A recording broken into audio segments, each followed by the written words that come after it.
ഇന്നലെ ശ്രീ MT വാസുദേവൻ നായർ വിട പറഞ്ഞത് വളരെ വേദനയോടുകൂടിയാണ് മലയാളം ലോകം മൊത്തം ശ്രദ്ധിച്ചത്. കാര്യം മലയാളത്തിൻ്റെ ഒരു സ്വകാര്യ അഹങ്കാരമായിരുന്നു MT വാസുദേവൻ.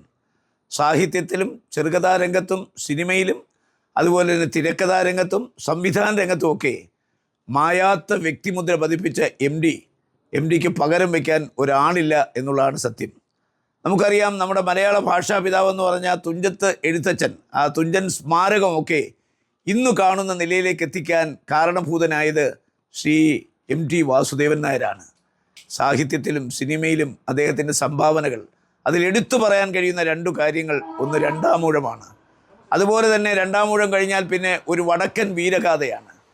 ജനങ്ങളുടെ മനസ്സിൽ ഒരു വെറുപ്പ് മാത്രം സൃഷ്ടിച്ചിരുന്ന ചതിയൻ ചന്തുവിനെ ഒരു വീരനായകനാക്കി മാറ്റാൻ വടക്കൻ വീരഗാഥയിലൂടെ അദ്ദേഹത്തിന് കഴിഞ്ഞു. അതുപോലെ തന്നെ രണ്ടാമൂഴത്തിലും വാദി പ്രതിയാകുന്നു, അല്ലെങ്കിൽ വില്ലൻ നായകനാകുന്ന കാഴ്ചയാണ് രണ്ടാമൂഴത്തിൽ നമ്മൾ കണ്ടത്. അദ്ദേഹത്തിൻ്റെ സിനിമാ രംഗത്തെ പ്രാഗൽഭ്യം ഒന്ന് വേറെ തന്നെയാണ്. അതുകൊണ്ട് ശ്രീ MT വാസുദേവൻ നായരുടെ വിയോഗം മലയാളത്തിന്, അതുപോലെ മലയാളക്കരയ്ക്കാകമാനം ഒരു തീരാ നഷ്ടമാണ്. ഇനി ആ സിംഹാസനം ഒഴിഞ്ഞു കിടക്കും. മലയാള സാഹിത്യ രംഗത്തെ കുലപതിയായിരുന്ന അദ്ദേഹത്തിൻ്റെ ദേഹവിയോഗത്തിൽ എനിക്കുള്ള അനുശോചനം ഞാൻ രേഖപ്പെടുത്തുന്നു. സംതപ്ത കുടുംബാംഗങ്ങളെ ദുഃഖമറിയിക്കുന്നു.